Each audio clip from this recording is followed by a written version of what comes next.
The New York Jets are 0-7, and we reached that time of year, the yearly apathy stage for us New York Jet fans. And there's quarterback chaos. Justin Fields, of course, benched at halftime of the team's ugly 13-6 loss to the Carolina Panthers on Sunday.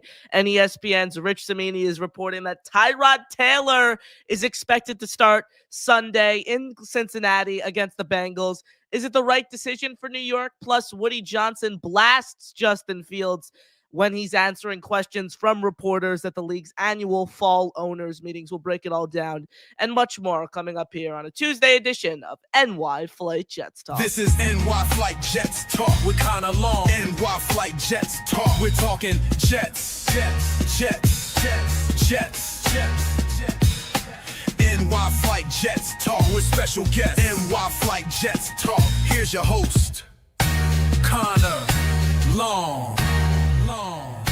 Jets, Jets, Jets, Jets, Jets, Jets, Jets, Jets, Jets, Jets, Jets, Jets.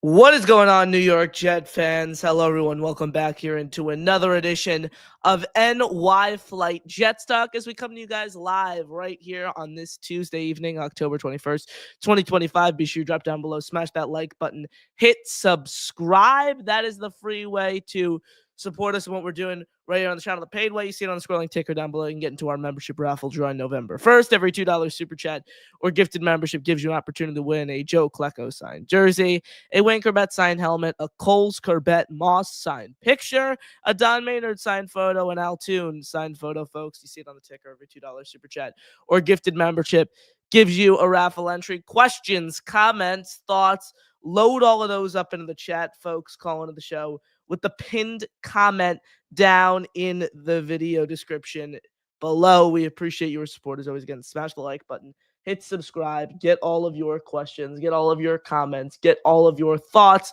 in the chat for us to break down. And joining me right now here on the show, you know him from the Jet Press, you know him from the Jet Press podcast, Justin Freed, joining us right here on this beautiful Tuesday evening. Justin, last we spoke, the Jets were 0-3.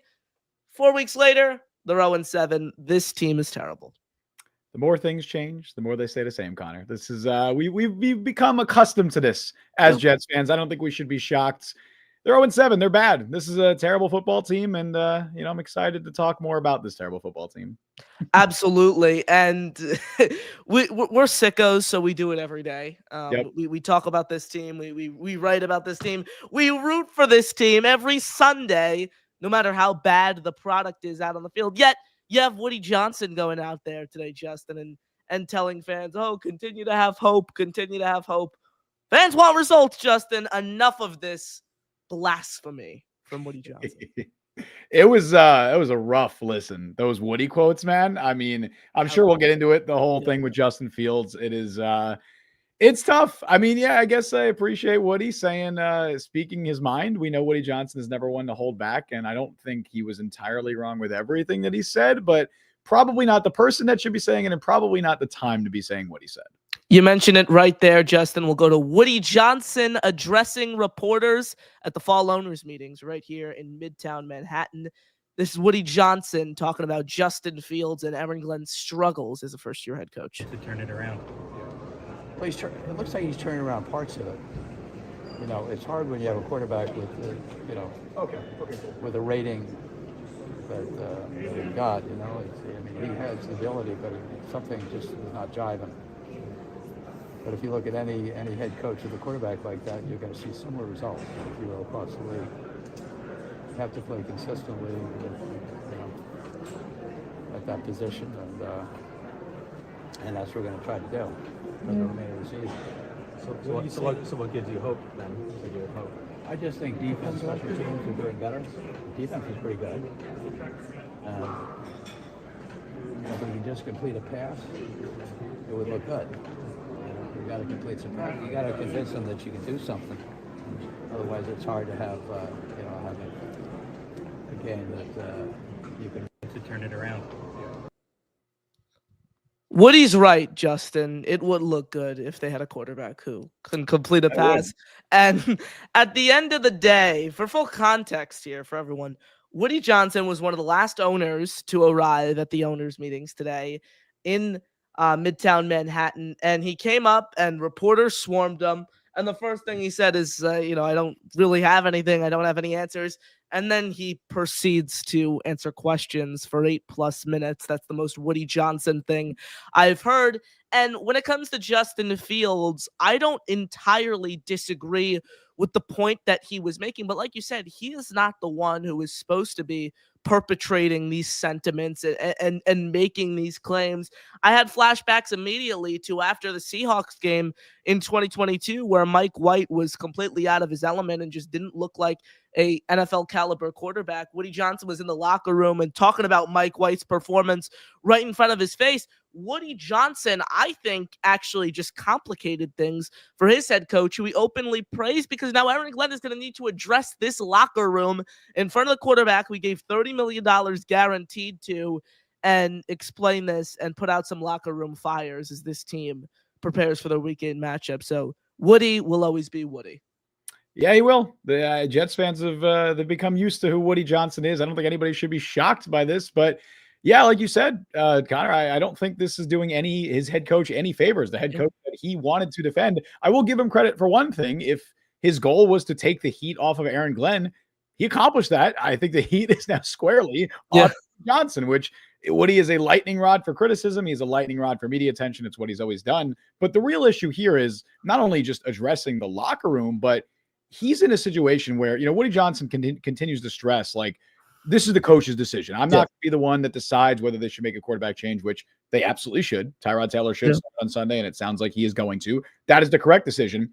But while Woody Johnson is saying publicly, oh, that's not for me to decide, that's on the coaching staff, you basically just made that decision for them, because there is no world where Aaron Glenn can now decide, oh, I want to start Justin Fields on Sunday after what Woody Johnson just said about Justin Fields today. It's impossible. You just can't do that.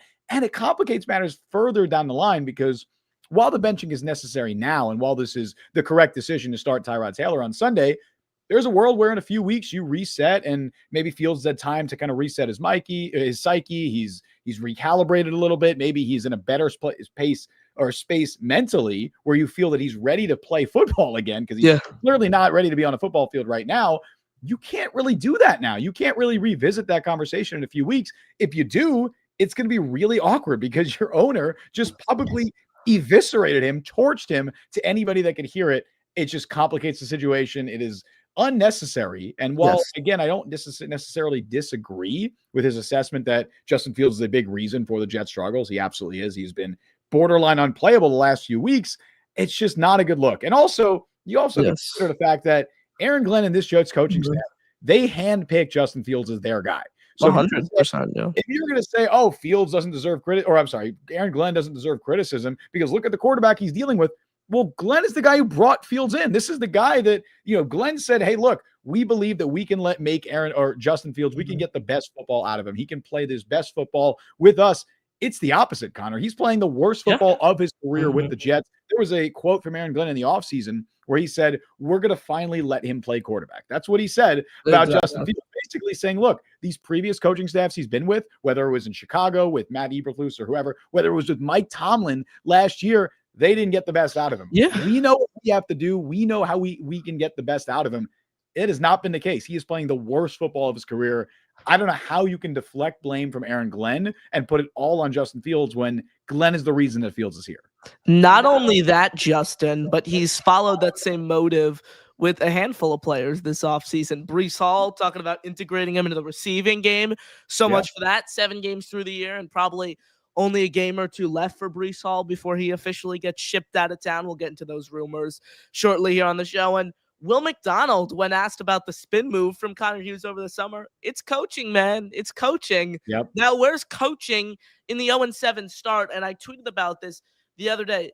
Everything Aaron Glenn has done and all the scrutiny he's taken is fully self-inflicted.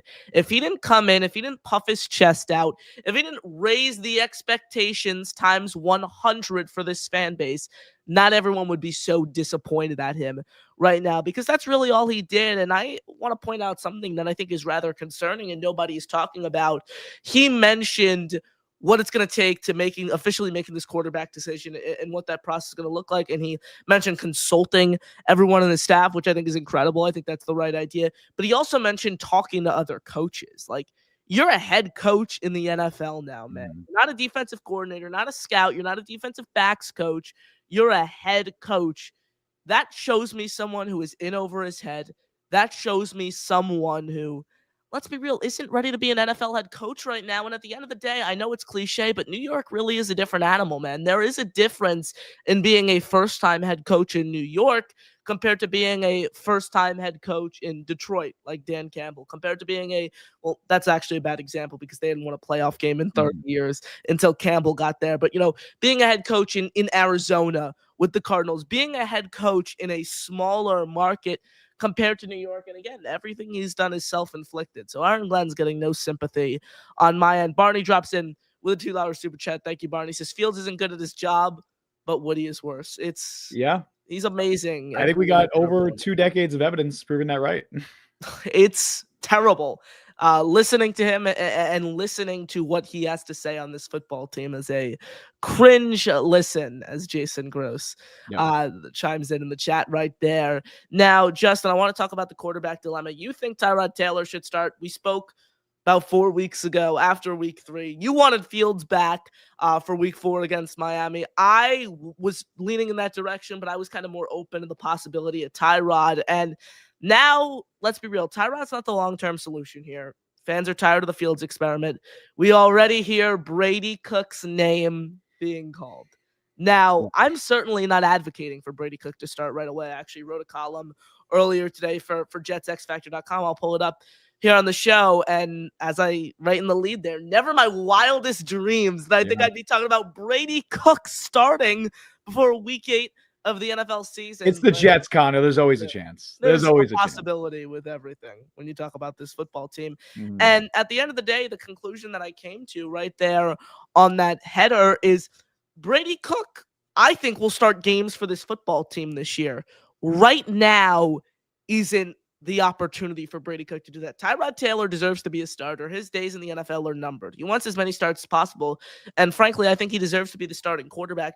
But at the same time, I think this is unfair for Brady Cook. Should Aaron Glenn turn around and say, Brady, we're throwing you out there in Cincinnati next week. You're essentially feeding an undrafted rookie who's been on your practice squad all year to the Wolves right away. And let's say he doesn't go out, he goes out there and, he has a Fields-esque performance, and that's not his fault. He's a UDFA. He's a shot in the dark, a 0.1% chance of hitting and being a long-term answer here. But should that happen, that'll screw up his development. That'll screw up probably the trajectory of his career in the NFL, no matter where that's going to go. And optically, it's going to send a terrible message. The Jets are the punchline of the NFL every year. Could you imagine the headline, Justin? Jets promote rookie UDFA, bypasses 2016 Pro Bowler Tyrod Taylor on the depth chart. Just like the headlines you'd see from that would be so bad optically for this organization. And the upcoming schedule plays a role as well. 3 of the team's next 4 games come in Cincinnati, New England, Baltimore. 3 very hostile environments, 3 very good defense. Then the Cleveland Browns, elite defense, coming to MetLife Stadium and facing off against the Jets in between those 2 games. And look, you get past that stretch and the offense is still stagnant, is still hard to watch under Tyrod Taylor, and it's week 14, and you have like that patch where it's New Orleans, where it's Miami, where it's the Atlanta Falcons. Then you throw Brady Cook in there, but right now isn't the chance to give Brady Cook an opportunity to prove himself. Correct. The number one priority for this Jets team right now, for this Jets coaching staff, is to win football games. I know it might not seem like it because they're 0-7, but that is what they're trying to do. They're going out there every Sunday and they're trying to win games. I don't think you can justify it to not just the rest of the league, not just the media, the fans, whatever. You can't justify it to the players in the locker room to say, we're going to throw an undrafted rookie out there in October, even though we have a very capable veteran backup quarterback in Tyrod Taylor, who admittedly did not play well against Carolina, but we know what Tyrod Taylor can do in this league. We've seen him play for 15 years or whatever it is in the NFL, and we know he's a capable quarterback, right? He's not going to light it up. He's not going to win you 10 games this year, but he can at least run a steady offense, which is something you haven't been able to do with Justin Fields these last few weeks. I have no idea if Brady Cook can do that. And based on what we saw from him at Missouri and even in the preseason, like there's signs, there's flashes, but He was undrafted for a reason, and I don't think he's anywhere near ready to play in an NFL game. Obviously we don't have access to these practices. The Jets are going to see more Brady Cook than we do, but I get the sense the Jets also don't feel that. There, like you said, Connor, there might become a time later in the year when we get to late December where maybe there is a time for a Brady Cook conversation. If the offense still stinks and Tyrod Taylor is not playing well, maybe you gave Fields another shot, much to the chagrin of Woody Johnson, and that doesn't go well either, and nothing is working. And maybe Brady Cook has put together a few practices in a row where you're like, you know what? He's showing us something. Maybe we could throw him out there. Yeah, I think you can have that conversation late in the year. It is October right now. The most important thing for this team is to win football games. I understand the fan sentiment of Tyrod Taylor is not the future of this team, right? Justin Fields has made it pretty abundantly clear he is also probably not the future of this team. Neither of them have a future in New York. Brady Cook probably isn't the future, but we have no idea. He's a mystery box. He's an unproven rookie that we have no idea what he can be. Why not throw him out there? I get that fan sentiment.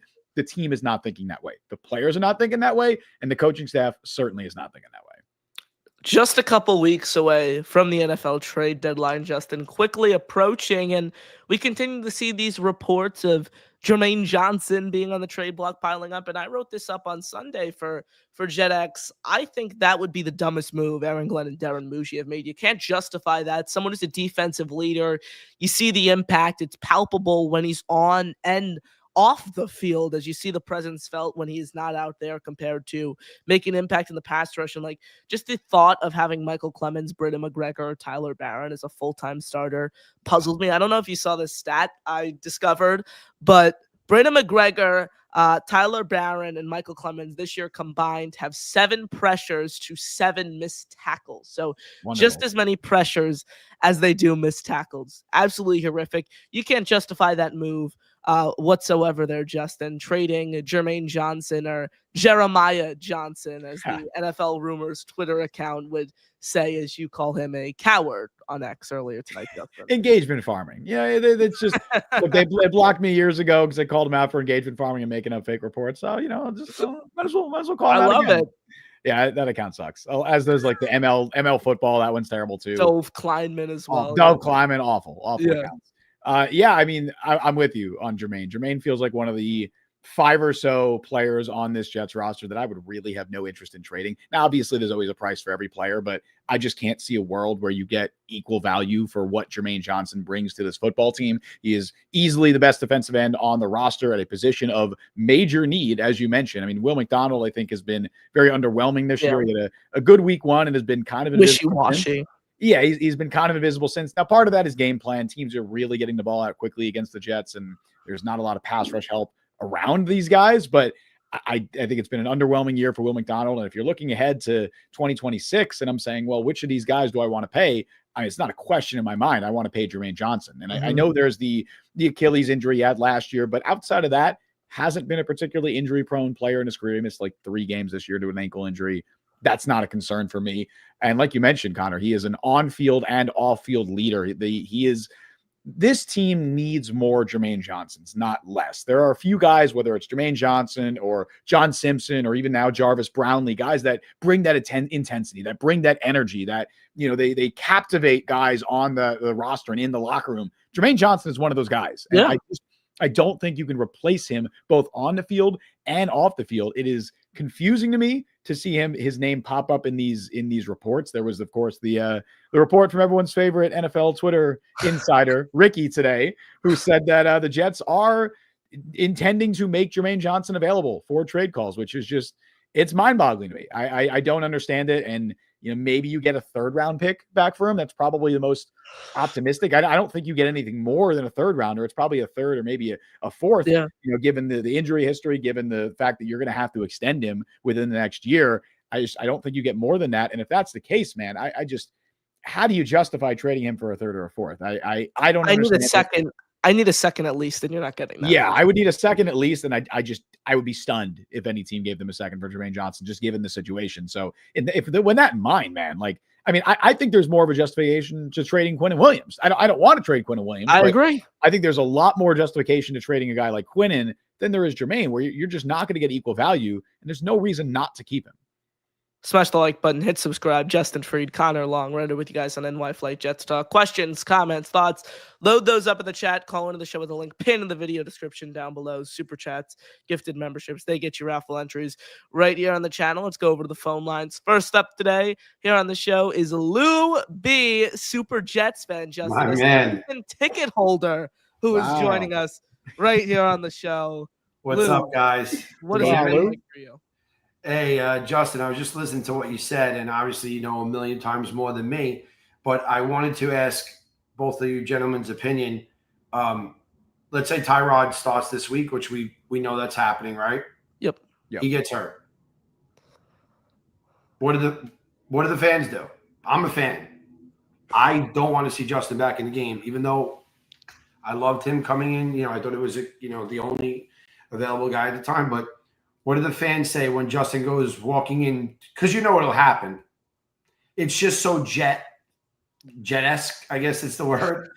Yeah. He goes in, it's like 2 plays, and he's hurt. Now what? Here comes Justin Branson back in. Yeah, that is exactly what would happen. And also, Lou, you're not wrong. That is very jet-esque. And also, given Tyrod Taylor's injury history, I definitely would not rule it out. Yeah, I think Justin Fields would come in, would play very poorly, and the fans would be very upset. I think that's what would happen. And here comes my theory. He plays poorly again. He does exactly what he's doing, doesn't pass the ball.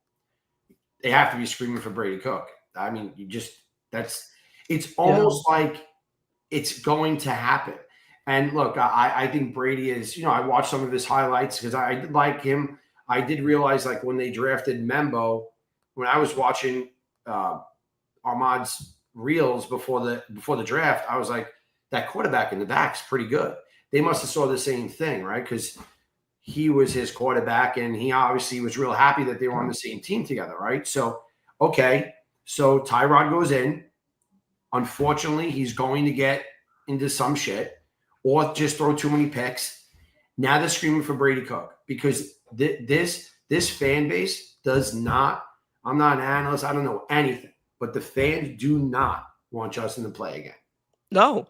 And I'm of the mind, like, a similar situation. Think Zach Wilson back to 2022 when he got benched for Mike White. I think when you bench a quarterback just for poor performance and someone who really hasn't shown anything throughout their NFL career, like Zach in 2022, like Justin right now, I'm of the mind where I think you just need to demote them to the third string quarterback position because, like, again, like you mentioned, there's a real possibility we get 3 snaps in a Sunday and Justin Fields is back out there, and that's practically just another start for him.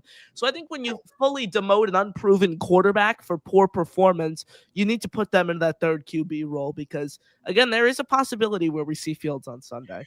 Do you think that tomorrow they announce that they elevate Brady Cook? That's typically Saturday or Saturday. Elevate from the practice squad, right? Do they? Yeah.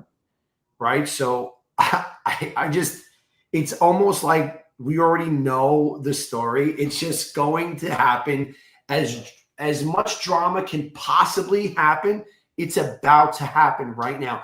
And Woody coming out today saying that is just, I mean, what happens tomorrow? Justin was already wrecked on the sidelines. He had that towel over his head. I was right. I turned around and like looked in his eyes. I'm like, this guy is wrecked by being benched right now. How is he going to mentally feel?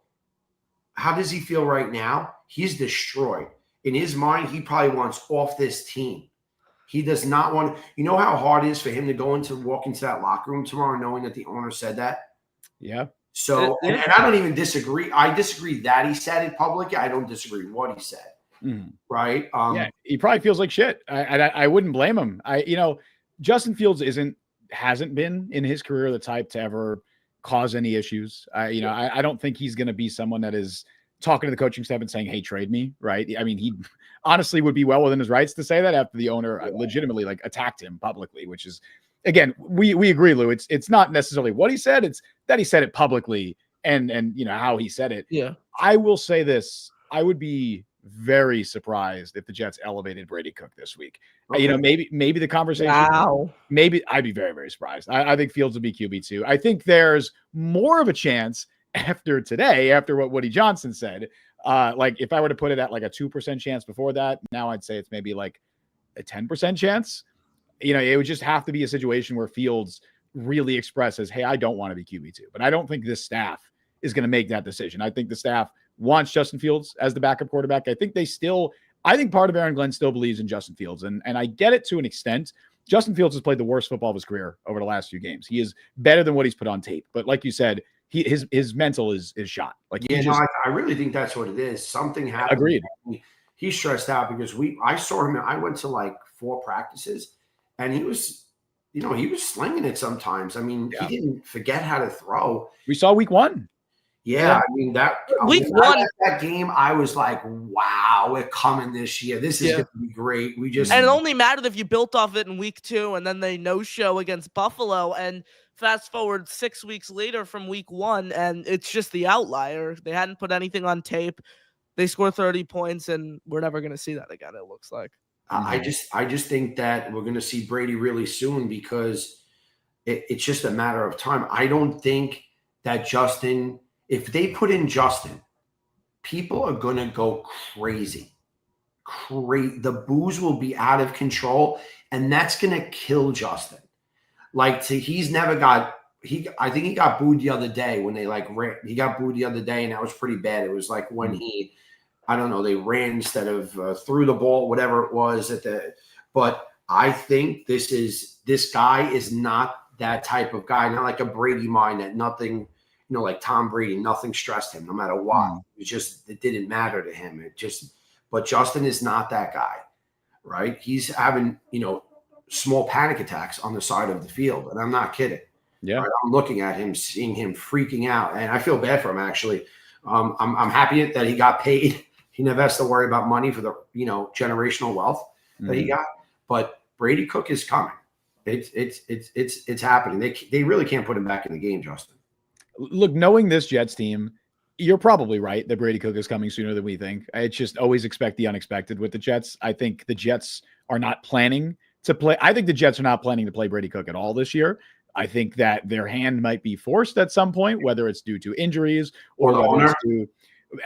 It would be interesting. I don't know if Woody would step in and say, "Hey, start Brady Cook." I don't know if he would do that. Yeah, I think Woody is. But it sounded like today he basically said, by the end of the season, he's sort of going to be caught one way or another because he's rich. Nobody could think that money is a factor to this guy. 30 million is nothing to this guy.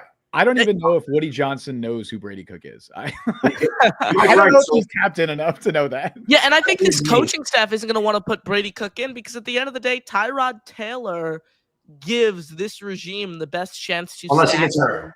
Tyrod injury changes the conversation. Correct. But this coaching staff, they can't afford to win 1 game. They can't afford to win 2 games. I know Woody instilled confidence, but you can't tell me if the Jets go 1-16 and they're picking first overall that we should just have trust in Darren Muji and Aaron Glenn to pick the franchise quarterback. These guys need wins. They can't afford to go winless this year or finish in that 0 to 3 win range. I think 4 and above, that's kind of the magic number, and I think that's where they're going to try to get. Okay, so Connor, my question to you is this.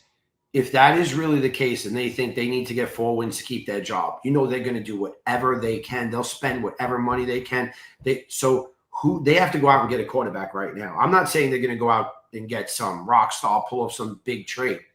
But the only way they're getting 4 wins is if they come up with some type of hat trick.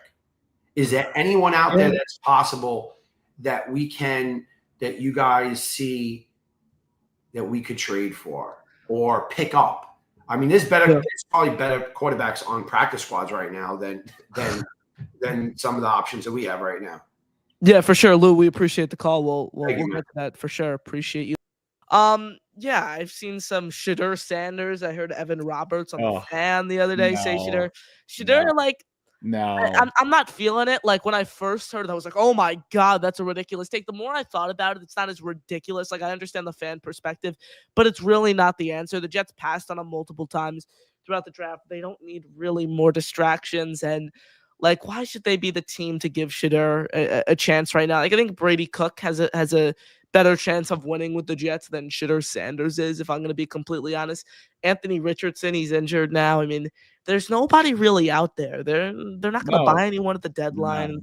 They're not in a position to be giving away assets for a quarterback. Like Tyrod Taylor is a better option than any quarterback they're going to be able to bring in. Yeah, realistically, without giving up like an actual genuinely good asset round pick, right? Or even like even if you were to trade for like how the Bengals just traded for Joe Flacco, right? Like Flacco, you can argue is a better option than Tyrod Taylor, but unless you're making a move like that, which they don't have to. Tyrod Taylor is a capable backup. As Lou said, the conversation changes if Tyrod Taylor gets hurt. Then you're now stuck with okay, either we go back to Justin Fields and we see if this can work again, right? Or we go with our undrafted rookie. If that's the scenario, yeah, they're going to bring in a vet. They're not going to trade for anybody. I'd be very surprised if they traded for anybody. They'd pick off somebody off, the scrap heap, off the waiver wire, off the free agent market. I know people want Mike White back. I would like that. I think that bridge is burned. I think that Mike White and the Jets did not end on good terms. You mentioned the Woody thing earlier. I don't think Mike White wants to come back to the Jets. I don't think that would happen. But someone like that, Brett Rippon is available. Oh my like God, that's what you're looking at, right? It's not going to be anybody that you're trading for because they're not going to trade away draft picks for a quarterback. I don't think it's necessarily like they have to win 4 games and they're not fired. I think I'd be very surprised if this regime got if Aaron Glenn was fired, regardless of the Jets' record at the end of the year. Obviously, if they win 1 game, it has to be a conversation. I don't know what the result of that conversation will be, but I think it will be a conversation of how can we trust this regime to make a pick, especially if it's a quarterback at first overall, if you win 1 game this year. That's why I'm at least happy, at least for this offensive coaching staff, that Tyrod Taylor is stepping in because the Jets can run an actual offense with him. They have not been able to do that the last couple of weeks with Justin Fields. Now, I know Taylor threw 2 picks, and he might do that again this week, but at least you can try to run an offense. Yeah. Try to do a few more things. I don't think it's a coincidence, by the way, that Tanner Engstrom drew up that reverse sort of like flea flickery type play to Lazard with Taylor in the game. He does not trust Justin Fields to execute plays like that. So I think that it opens up the offense a little bit more. Tyrod Taylor is still limited. He is still a veteran backup. He is a backup caliber quarterback, but you can at least do something with him. And they also desperately need Garrett Wilson back because that is another big problem with this Jets offense right now. Yeah, and I entirely agree. I just want to ask you before we wrap things up, do you think that was a drop by Lazard? It was clearly underthrown by Tyrod, but like you look at that play, it literally bounced out of his chest. Like, for example, I'm not going to get on Lazard for it because Lazard sucks. He's not good. I know what he is. Like, we see the reports of him potentially being dealt. I'm all for that. If you can get me like a 6th round pick or you give Lazard in the 7th for a 6th, if you can get anything for if you could give me a handshake, I will take it. Exactly. Anything for Lazard at this rate. Like if that's Garrett Wilson, we're screaming at the TV asking how he doesn't catch it. I think that was a drop by Lazard. I don't think enough people are talking about it. Yeah, I wouldn't classify it. It's not a drop, but it's absolutely a catchable pass. 100%. I think there were a few passes in that game where the Jets receivers clearly just let Tyrod down. It's not like they were great throws per se, because obviously Lazard throw was a massive underthrow. Yeah. First of all, Tyrod Taylor threw it late. It should have been out earlier. And second, it was an underthrow, right? A better ball, it's probably a touchdown, but that's also a very catchable ball. Lazard just does not make a good play on it. The other one was the Arian Smith shot back at the end zone where it was knocked away. But if Arian Smith high points that, like, a contested catch receiver normally would, that's probably a catch. A better receiver makes that catch. Arian Smith is unfortunately, and I don't want to be too hard on him because it's he's a rookie being asked to play minutes or snaps that he probably shouldn't be playing, but he's a 7th round / UDFA talent being asked to play a starting role right now for this Jets offense, and he clearly isn't good enough to do that. And he's been terrible at contested catches. He was 4 of 21, I think it was, at Georgia, which is like 16.7%. Like, which is why I always hated the novelty, like the concept that he's a deep threat guy, because I hate calling guys deep threats when they're just straight line speedsters. You're only half of a deep threat, because a deep threat is also somebody that can make contested catches in one-on-one situations on deep balls. Like that is half of being a deep like threat. Alec Pierce. Like think of Alec Pierce. Yeah. Deep threat. Yes, that's half of being a deep threat. Not, you can just run past the DB and catch a ball if you're wide open. Like that's only half of it. You also have to be able to make plays in contested catch situations. That's not something Arian Smith has ever been able to do. And I just, when you're drafting a guy in the 4th round and you're asking him to do stuff that he's never been able to do, this is the results. Justin, thank you for the time as always, my friend. You got any final thoughts here before we wrap things up? I'm sorry that you have to cover this team, Connor. I'm sorry that I have to cover this team because they're really bad. This is we talked about it briefly, I think, before the show. This is maybe the worst Jets team that I've covered. 2020 was rough. I said 2016, 2017 was rough. The come down from the Fitzpatrick year and players quitting on bowls. I think that was also a tough time to be a Jets fan. But the bar was in absolute hell going into this year, and somehow, some way, the Jets have somehow found a way to once again not meet expectations. They are falling short, probably been the lowest of expectations, because that's what this team does. Entirely. Very well said there. Absolutely, Justin. Thank you for the time as always, folks. Thank you for joining us right here on this Tuesday evening. Shout out to everyone in the chat. We appreciate your support as always. He's Justin Freed. I'm Connor Long right here on NY Flight Jets Talk, saying have a great rest of your evening, everyone. And as always, JTS, baby. Jets, Jets, Jets. Peace out, folks.